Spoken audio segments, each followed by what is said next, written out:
بسم اللہ الرحمن الرحیم۔ اللہ ولی الذین آمنوا یخرجہم من الظلمات الی النور والذین کفروا اولیاءہم الطاغوت یخرجونہم من النور الی الظلمات اولئک اصحاب النار ہم فیہا خالدون۔ صلوات پڑھیں۔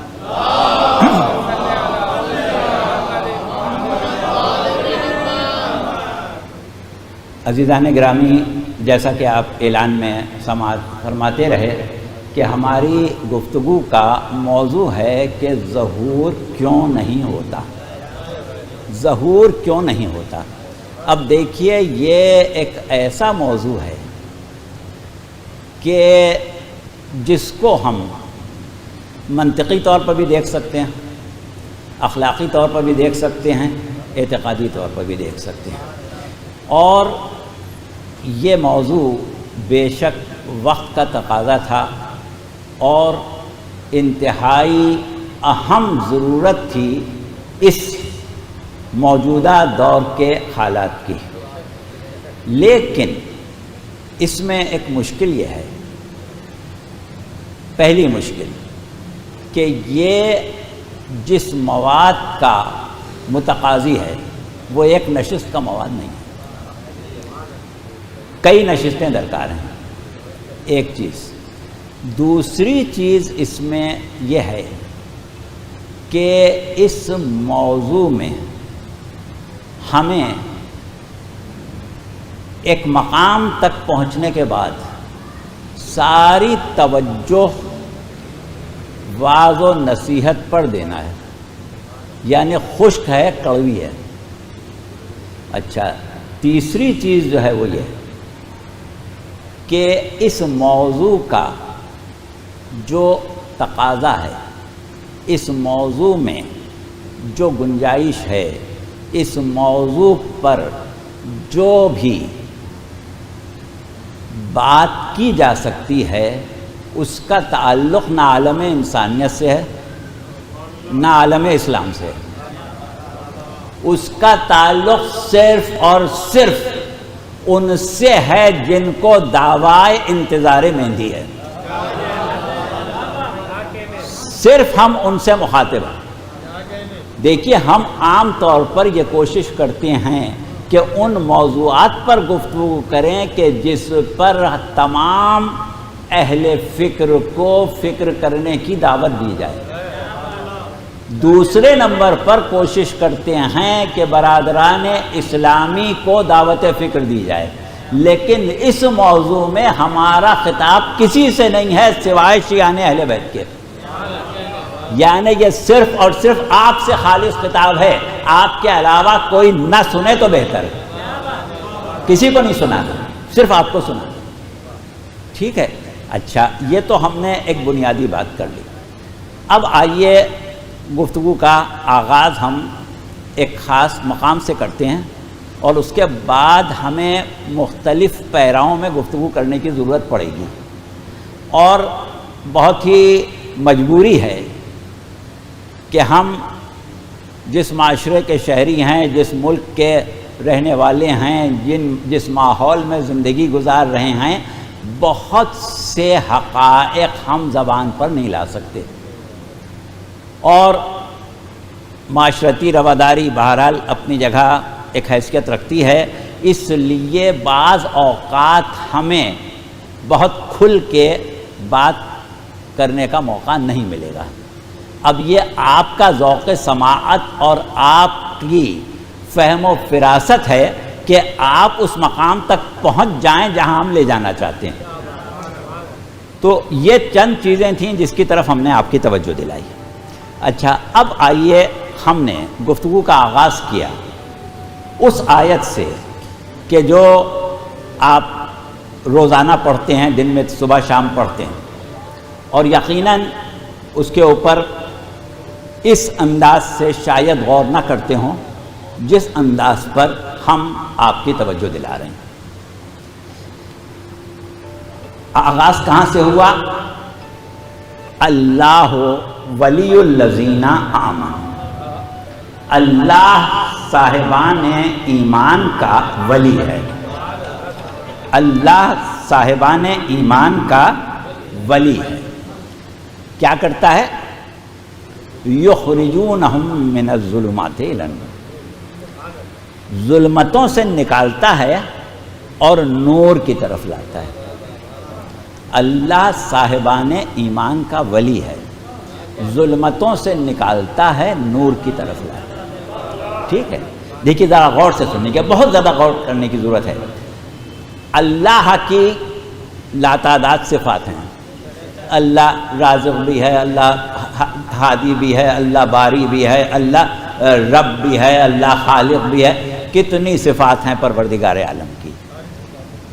لیکن ہر صفت کے اپنے تقاضے ہیں، جتنی افعالی صفات ہیں. اگر ہم اس آیت کو اس طرح پڑھتے سنتے، پروردگار عالم نے اس طرح نازل کی ہوتی کہ جیسے آیت الکرسی کی ابتدا ہے اللہ لا الہ سے، ٹھیک ہے، اللہ لا الہ سے ہے، یعنی سوائے اللہ کے کوئی معبود نہیں، توحید سے. اب اگر اس مقام پر آیت اس طرح ہوتی کہ اللہ لا الہ یخرجہم من الظلمات الی النور، اس قسم کی کوئی آیت ہوتی تو آپ بتائیں کہ آپ کا تصور کس طرف جاتا؟ کیونکہ بات یہاں ختم نہیں ہوئی ہے. اللہ ولی الذین آمنوا یخرجہم من الظلمات الی النور، اللہ صاحبان ایمان کا ولی ہے، ظلمتوں سے نکالتا ہے، نور کی طرف لاتا ہے. والذین کفروا، اور وہ جو کافر ہو گئے، وہ جو کافر ہو گئے وہ کیا کرتے ہیں؟ اور ہیں کون؟ وہ کافر وہ ہیں جو طاغوت کے اولیاء ہیں. دیکھیے لفظ ولی اللہ نے اپنے لیے بھی استعمال کیا. اللہ ولی الذین آمنوا، اللہ صاحبان ایمان کا ولی ہے. والذین کفروا، اور وہ جو کافر ہو گئے وہ کیا ہیں؟ اب جمع کا صیغہ آ گیا، اللہ تو واحد تھا تو ولی مفرد صیغہ استعمال کیا گیا.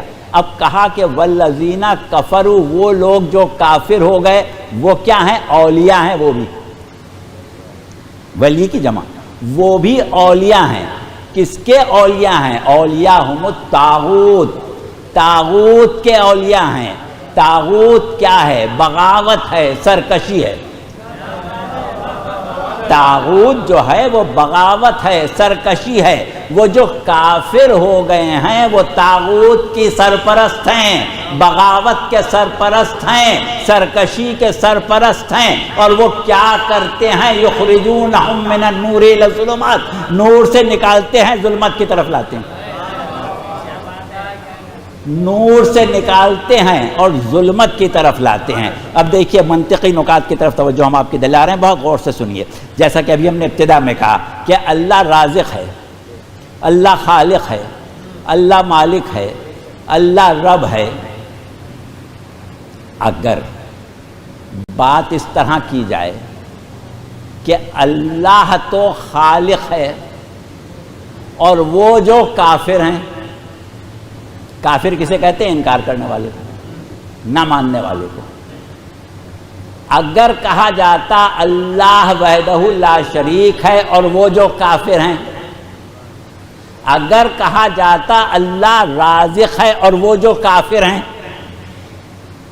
کافر کون ہے یہ سمجھا رہے ہیں ہم. اللہ ہادی ہے اور وہ جو کافر ہیں.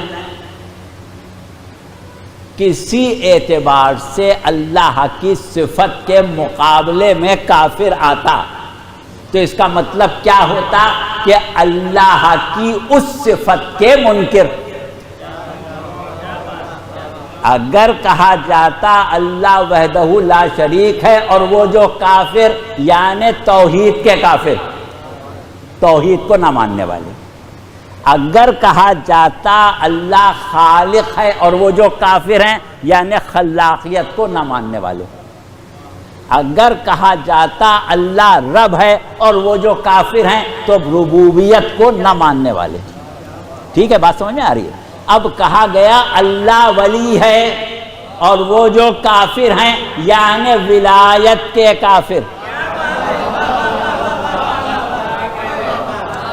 یہاں توحید کے کافروں کی بات نہیں ہو رہی، ولایت کے کافر، اللہ ولی الذین آمنوا والذین کفروا، اللہ صاحبان ایمان کا ولی ہے، اور وہ جو کافر ہیں کاہے کے کافر؟ توحید کے، توحید کے نہیں، ولایت کے کافر۔ اللہ ولی الذین آمنوا، اللہ صاحبان ایمان کا ولی ہے، والذین کفروا، اور وہ جو کافر ہیں یعنی ولایت کے کافر۔ تو دیکھیے یہ توحید کے کافروں کی بات نہیں ہو رہی، ولایت کے کافر کی بات ہو رہی۔ اور پروردگار عالم نے ولایت کا انکار کرنے والوں کو کافر کا لفظ اور جگہ بھی استعمال کیا۔ دیکھیے ابلیس جو تھا وہ کیا اللہ مشرک تھا؟ اللہ کو وحدہ لا شریک نہیں مانتا تھا؟ ابلیس کیا اللہ کو معبود نہیں مانتا تھا؟ کیا اللہ کو لائق عبادت نہیں جانتا تھا؟ ابلیس تو ایسا موحد تھا کہ یہ دعویٰ کرتا تھا، اس بات پر فخر کرتا تھا کہ پروردگار تجھے سجدہ کروں گا، تیرے غیر کو نہیں کروں گا۔ موحد تھا، موحد۔ لیکن جس چیز کا کافر تھا، اگر اللہ کو اپنا والی و وارث جانتا، اگر اللہ کو اپنا مولا جانتا، اگر اللہ کو اپنا ہمدرد جانتا، اگر اللہ کو اپنا سرپرست جانتا، تو یہ نہ کہتا کہ تو نے مجھے گمراہ کر دیا، میں تو وہ کروں گا جو میں چاہوں گا، تیری بات نہیں مانوں گا، تجھ کو تو مانوں گا، تجھ کو تو سجدہ کروں گا، جس کو تو کروائے گا اس کو نہیں کروں گا۔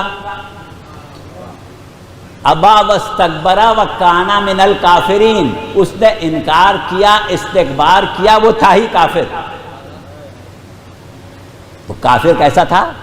اللہ کی سرپرستی، اللہ کی مولائیت، اللہ کا وہ مقام کہ جس میں اللہ کو اپنے نفس کا مالک سمجھتا، وہ نہیں تھا۔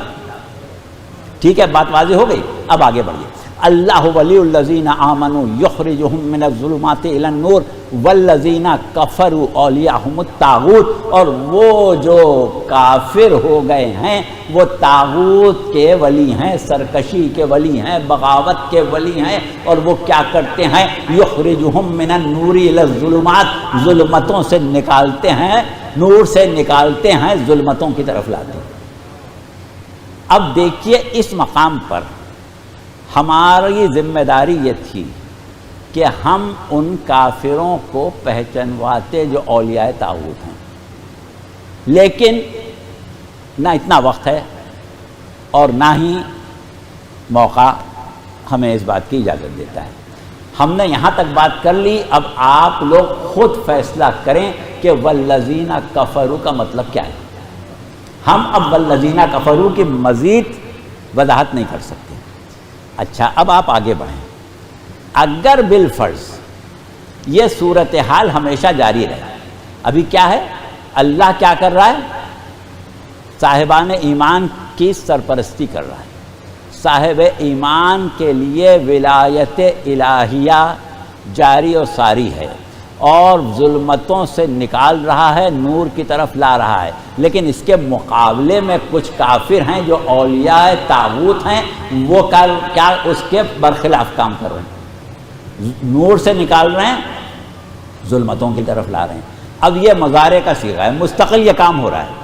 اللہ ظلمتوں سے نکال کے نور کی طرف لا رہا ہے، وہ نور سے نکال کے ظلمتوں کے لیے جا رہے ہیں۔ اب یہ عمل جاری و ساری ہے، اس عمل کے جاری و ساری رہنے میں کبھی کوئی نتیجہ نکل سکتا ہے؟ وہ ہمیشہ ادھر نکالتے رہیں گے، وہ ادھر کرتے رہیں گے، ادھر کرتے رہیں گے، ادھر کرتا رہے گا، تو نتیجہ تو کچھ نہیں نکلنا ہے۔ نتیجہ کب نکلے گا؟ کہ یا تو اللہ اپنی ولایت میں کامیاب ہو کے ولایت الہیہ کا نفاذ کر دے،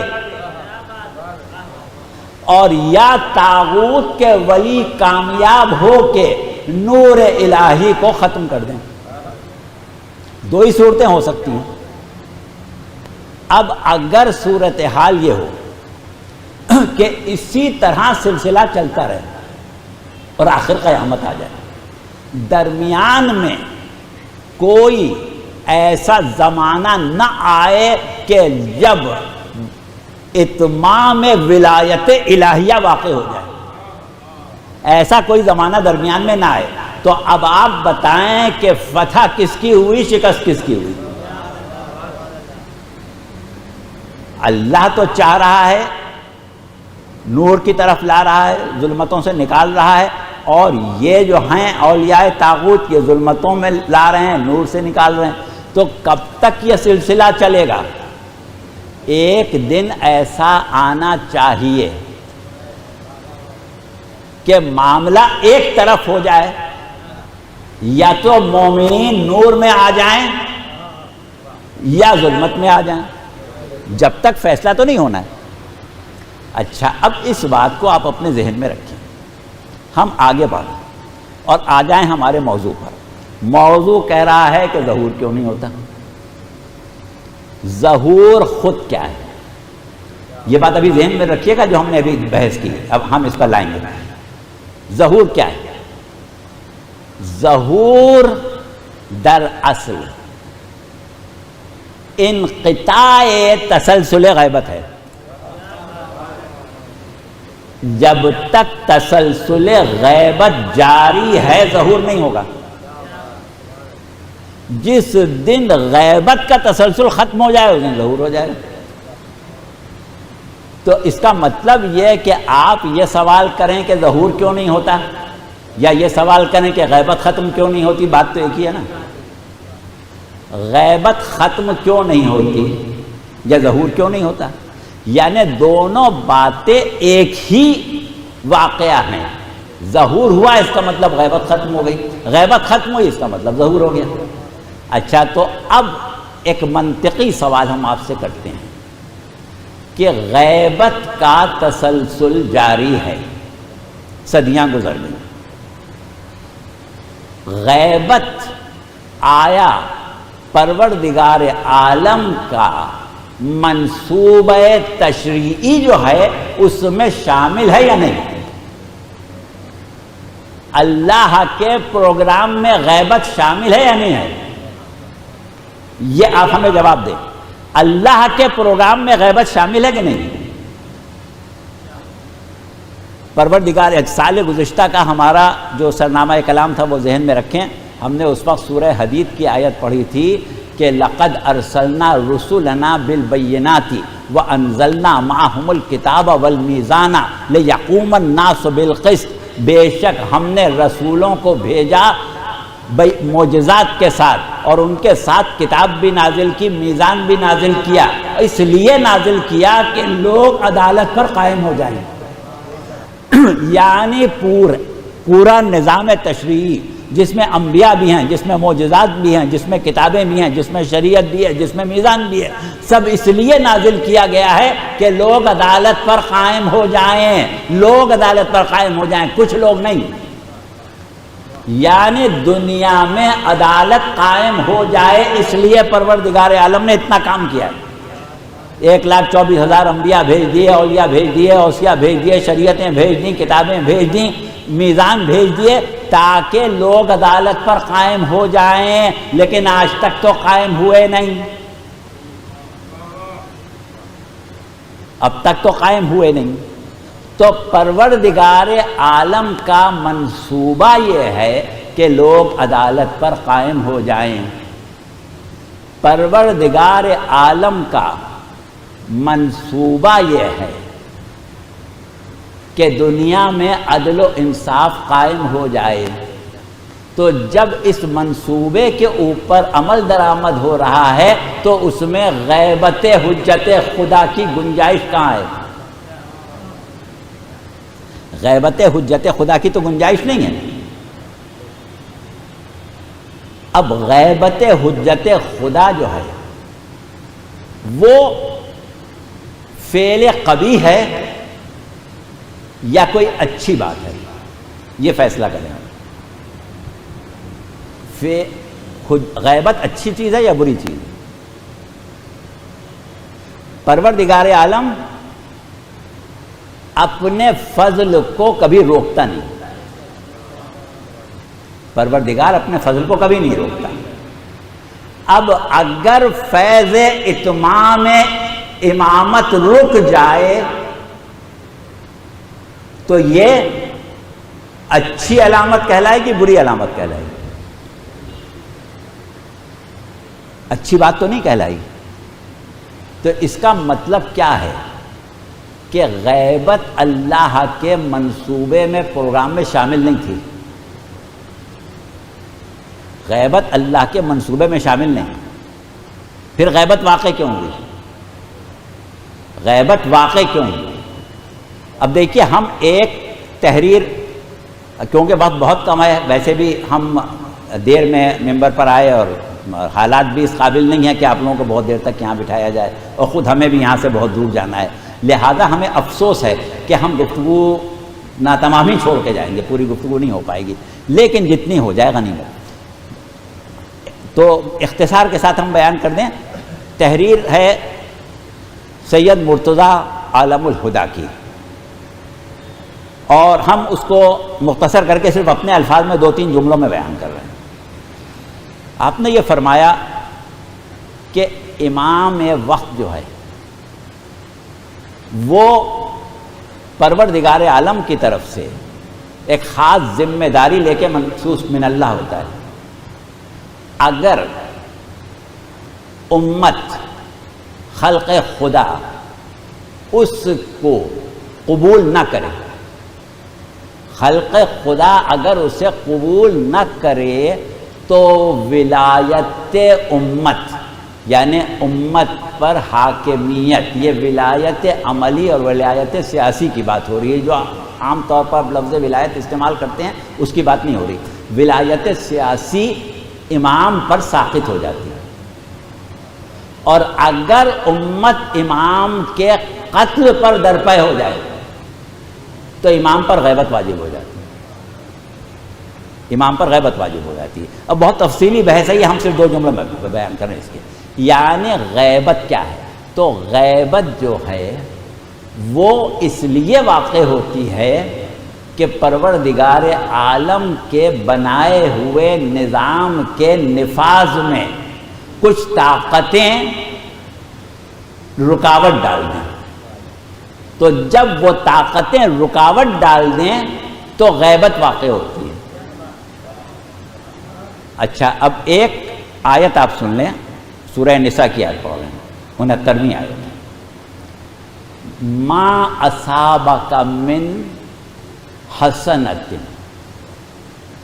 فمن اللہ وما اصابک من سیئۃ فمن نفسک، جو خیر و خوبی تم تک پہنچتی ہے سمجھ لو وہ اللہ کی طرف سے، جو بھی خیر و خوبی پہنچتی ہے وہ اللہ کی طرف سے، اور جو خرابی پہنچتی ہے وہ خود تمہاری وجہ سے ہوتی ہے۔ خرابی اللہ کی طرف سے نہیں ہوتی ہے، خرابی خود تمہاری طرف سے ہوتی ہے، تم اللہ کی طرف سے صرف خیر پہنچتی ہے، خرابی کس کی طرف سے ہوتی ہے؟ تمہاری طرف سے ہوتی ہے۔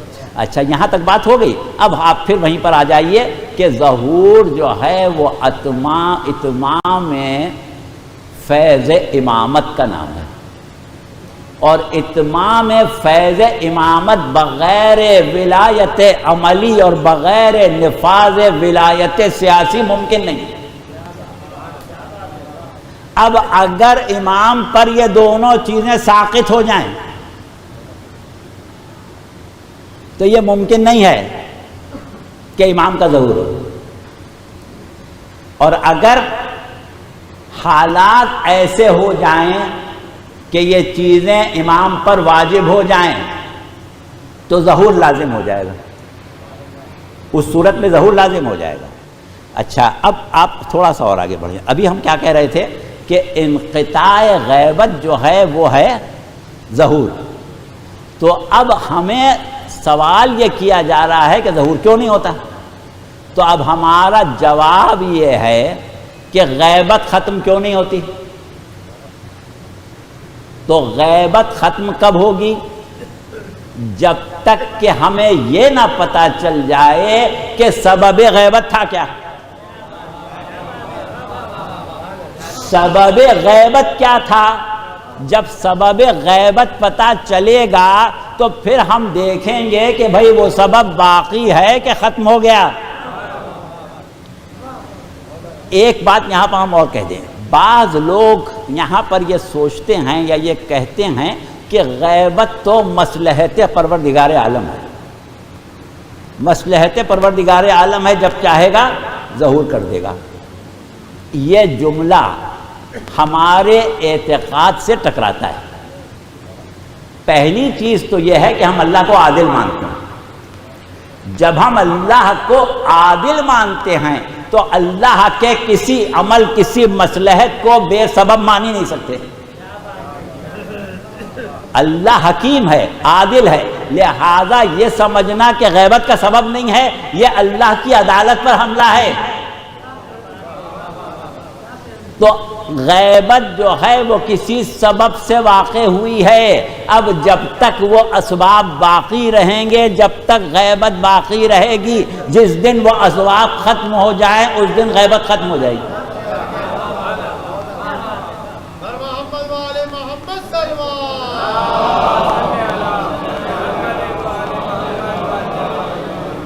اب دیکھیے پوری دنیا کو اس سے کوئی غرض نہیں ہے کہ ظہور ہو یا نہ ہو، یہ معاملہ تو آپ کا ہے نا۔ پوری دنیا کو اس بات سے غرض نہیں ہے کہ ظہور ہو یا نہ ہو، کب نہ ہو، یہ آپ کا معاملہ ہے۔ اب اگر آپ تسلسل غیبت کا انقطاع چاہتے ہیں، عجل اللہ تعالی فرجت چاہتے ہیں، اگر آپ زمین پر عدل و انصاف چاہتے ہیں، اگر آپ یہ چاہتے ہیں کہ پروردگار عالم کامیاب ہو جائے اور طاغوت ناکام ہو جائے، تو آپ کی دلی تمنا یہ ہونا چاہیے کہ امام کا ظہور ہو جائے، اور آپ کو معلوم ہے کہ ظہور نہیں ہوگا جب تک کہ غیبت کا سبب ختم نہ ہو۔ تو اب آپ کی ذمہ داری یہ ہوئی کہ ان اسباب کا خاتمہ کریں جو غیبت کا سبب بن گئے۔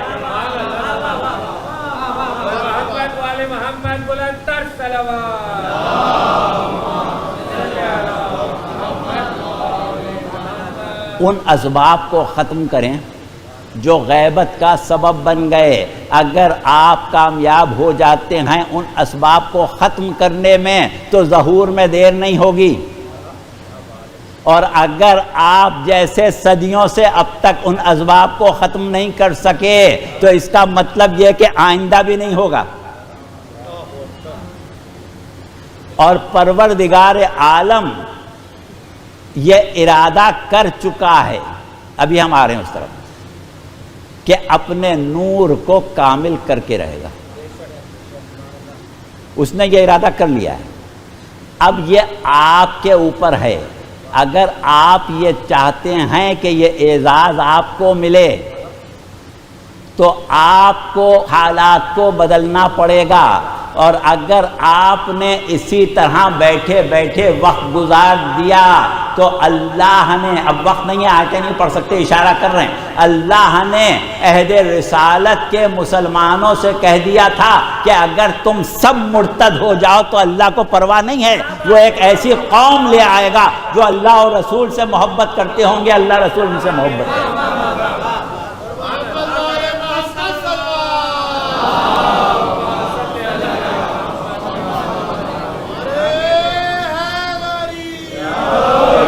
اگر آج کے شیعہ اسباب غیبت کو ختم نہیں کر سکیں گے تو اللہ کسی اور قوم کو لے آئے گا، آپ کو یہ اعزاز نہیں ملے گا۔ اب آئیے پھر ابتدا میں چلے جائیں جہاں سے ہم نے آیت شروع کی تھی، جہاں سے گفتگو شروع کی تھی۔ اللہ ولی الذین آمنوا یخرجہم من الظلمات الی النور والذین کفروا اولیاءہم الطاغوت یخرجونہم من النور الی الظلمات۔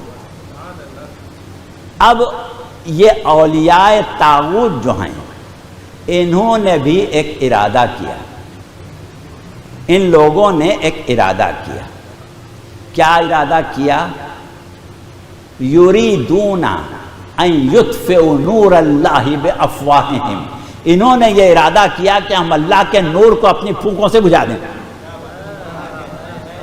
انہوں نے یہ ارادہ کیا کہ اللہ کے نور کو اپنی پھونکوں سے بجھا دیں۔ وَيَأْبَى اللَّهُ إِلَّا أَن يُتِمَّ نُورَهُ وَلَوْ كَرِهَ الْكَافِرُونَ، اور اللہ تو یہ چاہتا ہے کہ اپنے نور کو کامل کر کے رہے گا، یہ کافر کتنی ہی ناگوار گزرے اس کو۔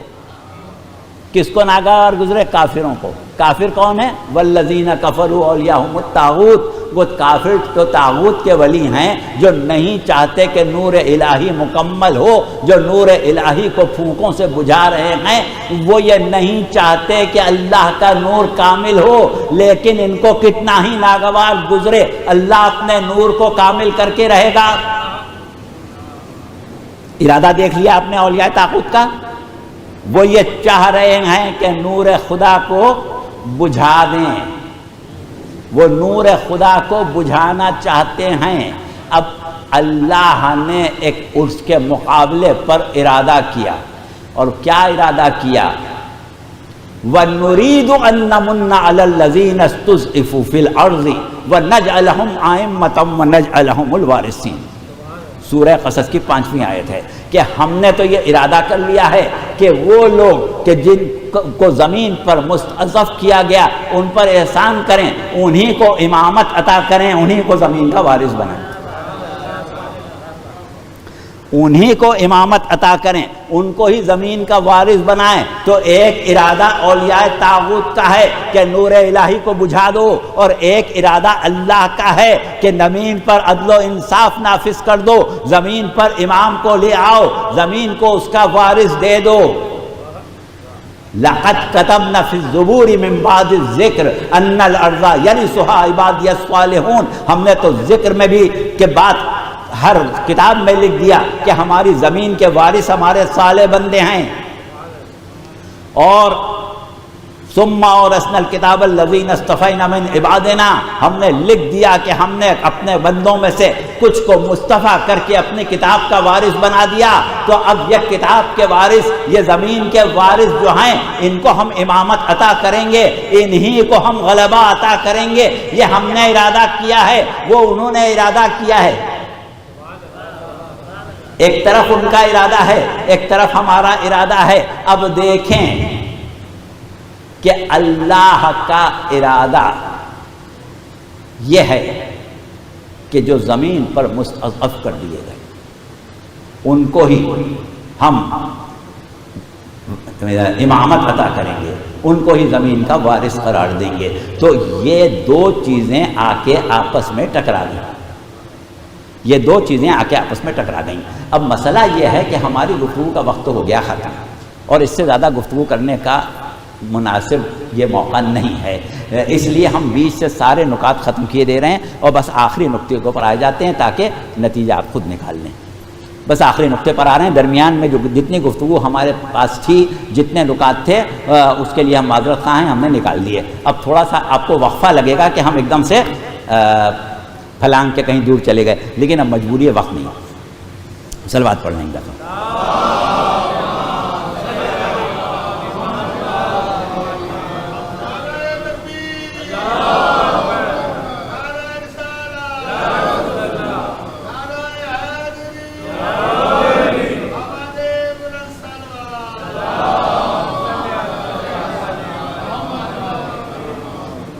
دیکھیے، ہمارے بہت جید عالم ہیں شیخ نصیرالدین طوسی، اور ان کا تعارف کرانے کا اس وقت موقع نہیں ہے، بہت ہی جید عالم ہیں، اور ان کی بہت مشہور تصنیف ہے تجرید العقائد، عقائد سے متعلق، ہمارے عقائد سے متعلق کتاب ہے۔ تو جیسا کہ ابھی ہم نے کہا کہ ہمیں کچھ اعتقادی موضوعات کے اوپر آنا پڑے گا، تو انہوں نے اپنی اس کتاب تجرید العقائد میں ایک جملہ لکھا ہے، بلکہ اس جملے سے پہلے ایک چند جملے آپ اور سن لیں۔ بہرحال اب مشکل یہ ہوتی ہے کہ سلسلے کو اس طرح بیچ سے کاٹنا بڑا مشکل ہو جاتا ہے۔ غیبت نعمانی ایک کتاب ہے جس میں امیر المومنین علیہ السلام کا ایک خطبے کا اقتباس ہے، اس میں آپ نے یہ فرمایا کہ جان لو کہ زمین کبھی حجت خدا سے خالی نہیں رہتی، لیکن ان قریب وہ وقت آئے گا کہ امت اپنے گناہوں اور اسراف بالنفس کے وجہ سے امام کی زیارت سے محروم ہو جائے گی، اور امام غیبت میں چلا جائے گا۔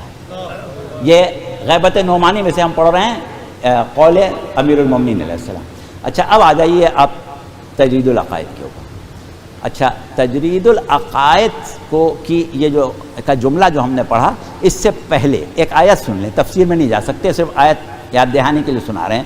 سورہ آل عمران کی آیت 164 ہے، لقد من اللہ علی المؤمنین اذ بعث فیہم رسولا من انفسہم یتلو علیہم آیاتہ ویزکیہم ویعلمہم الکتاب والحکمہ۔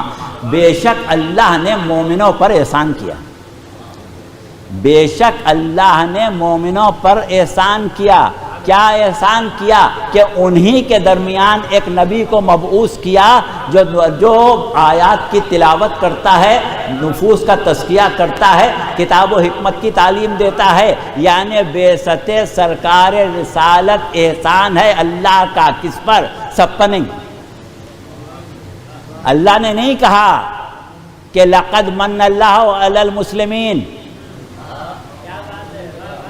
مسلمانوں پر احسان نہیں کیا، مومنوں پر کیا، مومنوں پر احسان کیا۔ کیا احسان کیا؟ کہ ایک نبی کو مبعوث کیا۔ اب نبی جو ہے وہ کیا کرتا ہے؟ تزکیہ نفس کرتا ہے، کتاب کی تعلیم دیتا ہے، حکمت کی تعلیم دیتا ہے۔ اب اللہ نے وعدہ کیا کہ انا نحن نزلنا الذکر وانا لہ لحافظون، ہم نے اس ذکر کو نازل کیا ہے۔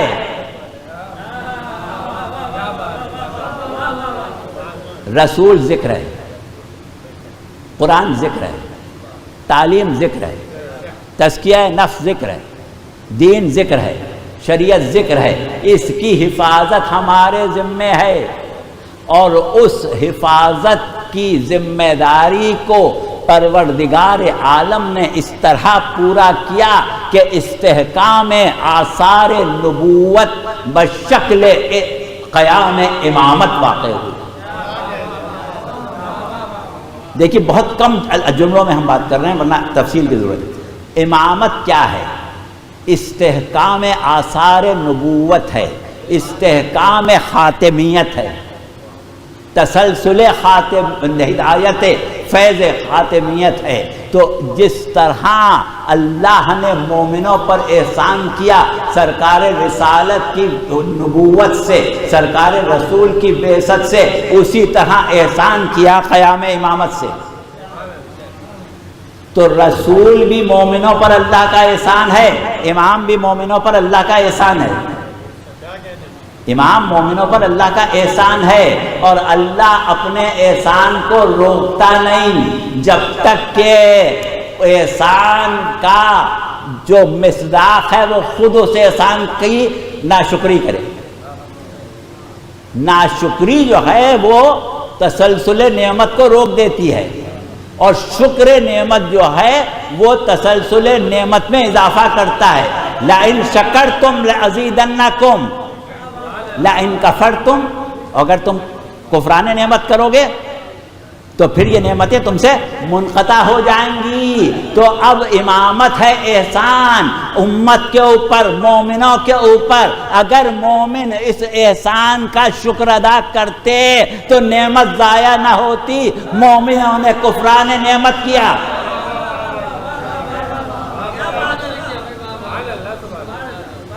مومن نے کفران نعمت کیا، اس لیے غیبت واقع ہوئی۔ جب تک کفران نعمت کرتے رہیں گے ظہور نہیں ہوگا۔ اب آ جائیے تجرید العقائد پر۔ تو فرمایا انہوں نے کہ وجودہ لطف وتصرفہ لطف الآخر وعدمہ منا، یعنی امام کا وجود جو ہے وہ اللہ کی نعمت، اس کا لطف و کرم ہے، اس کا احسان ہے، اور امام کا تصرف تصرف امام کا مطلب امام کی عملی حکومت، امام کی عملی سرپرستی، امام کی ولایت سیاسی، امام کی حکومت کا قیام۔ تو امام کی حکومت کا قیام جو ہے وہ دوسرا احسان ہے اللہ کا مومنوں کے اوپر۔ وَعَدَمَهُ مِنَّا، اور اس کی غیبت ہماری وجہ سے ہے، غیبت ہماری وجہ سے ہے، اللہ کی وجہ سے نہیں ہے۔ اب اس کی تشریح جو تشریح ہے تجرید العقائد میں ہمارے علماء نے کی ہے، بس اس پر ہم گفتگو ختم کیے دیتے ہیں۔ تشریح یہ ہے کہ ظہور امام جو ہے وہ اتمام فیض امامت ہے، ظہور امام جو ہے وہ اتمام فیض ولایت الہیہ ہے، اور خود امام کا وجود اللہ کا احسان ہے، لہذا یہ دونوں احسان ہیں پروردگار عالم کے۔ لیکن اس ظہور کا ہو جانا، اس عدل کا، نور الہی کا قائم ہو جانا، زمین کا عدل و انصاف سے بھر جانا، تین امور پر مشتمل ہے۔ بس یہ آخری نقطہ ہے، تین امور پر مشتمل ہے۔ اگر یہ تین امور واقع ہو جائیں تو ظہور ہو جائے گا۔ پہلا امر جو ہے اس کی ذمہ داری اللہ کی ہے، دوسرے امر کی ذمہ داری خود امام کی ہے، اور تیسرے امر کی ذمہ داری امت کی ہے، ہماری ہے، شیعوں کی ہے۔ ہم پوری امت کی بھی بات نہیں کریں، شیعوں کی ذمہ داری۔ اچھا، تین امر کون سے ہیں؟ امامت کو قائم کرنا، آئمہ معصومین کو خلق کرنا، آئمہ معصومین کو ان کی صفات سے مزین کرنا، اور آئمہ معصومین کا امت سے تعارف کروانا، یہ سب اللہ کی ذمہ داری ہے۔ یہ اللہ کرے گا اور کوئی نہیں کر سکتا۔ امام کی ذمہ داری یہ ہے کہ جو منصب اللہ نے اس کو عطا کیا ہے اسے قبول کرے، اور اس کے نفاذ کے لیے ہر قربانی دے، ہر طریقے سے حاضر رہے۔ اور امت کی ذمہ داری یہ ہے کہ وہ امام کے حق کو سمجھے اور امام کے حقوق کو ادا کرے۔ اب اگر یہ تینوں کام ہو جائیں، اللہ اپنا کام کر دے، امام اپنا کام کر دے، امت اپنا کام کر دے، تو نور ولایت الہیہ کام جو ہے وہ کامل ہو جائے گا اور ظہور ہو جائے گا۔ لیکن مسئلہ کیا ہوا کہ اللہ نے اپنا کام پورا کر دیا، امام نے اپنا کام پورا کر دیا۔ اب جو حقوق امام کی ادائیگی امت پر واجب تھی وہ امت نے پوری نہیں کی۔ امت کے اوپر جو امام کا حق ہے، بہت سے حقوق ہیں، ہم 4 حقوق کی طرف اشارہ کر رہے ہیں۔ پہلا حق ہے امت کے اوپر معرفت امام۔ اگر امام کی معرفت حاصل نہیں ہوئی تو عہد جاہلیت میں مر گیا، فیض بعثت سرکار رسالت ملا ہی نہیں اس کو۔ تو اب پہلی جو ذمہ داری تھی مومن کی وہ معرفت امام تھی، دوسری ذمہ داری مودت امام تھی، چوتھی ذمہ داری نصرت امام تھی، پانچویں ذمہ داری اطاعت امام تھی۔ امت نے سب میں کوتاہی کی، نہ معرفت کا حق ادا کیا، نہ مودت کا حق ادا کیا، نہ نصرت کا حق ادا کیا، اور نہ ہی اطاعت کا حق ادا کیا۔ اب جب تک امت اس حال پر باقی ہے، جب تک اتمام نعمت نہیں ہو سکتا، جب تک اتمام نعمت امامت نہیں ہو سکتا، جب تک ظہور نہیں ہو سکتا، جب تک ظہور نہیں ہو سکتا۔ اب آپ اپنا محاسبہ کریں، اپنے گریبان میں منہ ڈالیں، اپنے آپ کو لعنت ملامت کریں کہ اللہ چاہتا ہے کہ نور کو کامل کرے، لیکن آپ کی وجہ سے نہیں ہو رہا ہے، آپ کی کوتاہیوں سے نہیں ہو رہا ہے۔ اگر آپ امام کے حق کو سمجھ لیتے تو امام کو غائب رہنے کی ضرورت ہی نہ ہوتی۔ دیکھیے، بس اب گفتگو ہم ختم کر رہے ہیں، صرف ایک بات جس کا ہمیں بہت اندیشہ ہے وہ آپ کو یاد دلا دیں۔ اندیشہ کیا ہے کہ جب امیر المومنین علیہ السلام کو لوگوں نے چوتھا خلیفہ سمجھ کے بیعت کر لی، اور امام ایک جنگ میں کامیاب ہو گئے تو شکست خوردہ نے نیزوں پر قرآن اٹھا لیا. اب وہ جو امام کی بیعت کر چکے تھے، چوتھا خلیفہ مان چکے تھے، انہوں نے کہا یا علی ان پر تلوار اٹھوا رہے ہیں جو قرآن اٹھائیں، ہم قرآن اٹھانے والوں پر تلوار نہیں اٹھا سکتے. اب علی سمجھا رہے ہیں کہ میں قرآن ہوں، علی سمجھا رہے ہیں کہ میں قرآن کے ساتھ ہوں، علی سمجھا رہے ہیں کہ میں وارث قرآن ہوں، علی سمجھا رہے ہیں کہ من عنده علم الکتاب کا مصداق میں ہوں، علی سمجھا رہے ہیں کہ تمہارا مولا میں ہوں. مگر وہ کہتے ہیں کہ ہم اپنے برادران اسلامی سے کیسے جنگ کریں؟ کہیں ایسا نہ ہو خدا نہ خواستہ کہ ہمارے زمانے کا امام آئے اور ہم سے کہے کہ تلوار اٹھاؤ، آؤ میری مدد کرو، اور ہم کہیں ان کے اوپر تلوار اٹھائیں، ہم ان کے اوپر تلوار اٹھائیں. یہ تو ہمارے بھائی ہیں. دیکھیے ہم کسی ایسی بات کی طرف آپ کو نہیں لے جا رہے ہیں کہ ہم کہیں کہ آپ اتحاد بین المسلمین چھوڑ دیں، ہم کہیں کہ آپ لوگوں سے ابھی لڑنے کھڑے ہو جائیں، یہ کوئی بات نہیں ہو رہی ہے. ہم آپ کو شعور معرفت، شعور نصرت اور شعور اطاعت کی طرف لانا چاہ رہے ہیں. بہرحال ہماری گفتگو ختم ہو گئی اور ہم معذرت خواہ ہیں کہ ہم بہت دیر میں بیٹھے تھے، اور اس بات کے بھی معذرت خواہ ہیں، بلکہ شاید ہم خود معذرت کے حقدار ہیں کہ ہم سے معذرت کی جائے کہ آپ کو موقع ہی نہیں ملا. ہم تو بہت کچھ لے کے آئے تھے، آپ نے سنا ہی نہیں. بس جب امام کی بات آ گئی، امام زمانہ کی بات آ گئی، تو یہ یاد رکھیں کہ امام غیبت میں خوش نہیں ہے، امام غیبت سے خوش نہیں ہے. امام صرف منتظر، آپ منتظر نہیں ہیں، امام بھی منتظر ہے، امام بھی منتظر ہیں. اور امام کا وقت بڑی مشکل سے گزر رہا ہے، ہمارا وقت تو بہت آسانی سے گزر رہا ہے. ہم امام کی غیبت میں آسانی سے وقت گزار رہے ہیں، امام اپنی غیبت میں آسانی سے وقت نہیں گزار رہا ہے. امام اپنی غیبت میں منتظر ہے کہ اپنے جد کا انتقام لے. امام ظلم و ستم دیکھ کے پریشان ہے.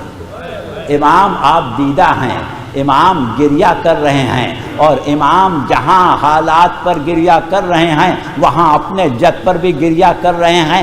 زیارت ناہیہ کے 2-3 جملے پڑھ کے ہم مسائل ختم کیے دیتے ہیں، اور امام یہ کہہ رہے ہیں کہ اس بے کس پر میرا سلام جو بے کسوں میں سب سے زیادہ، جو مسافروں میں سب سے زیادہ بے کس ہے، اس شہید پر میرا سلام جو سب سے زیادہ مظلوم ہے، اس پر میرا سلام جس کو مجہول النسل لوگوں نے قتل کیا، اس پر سلام.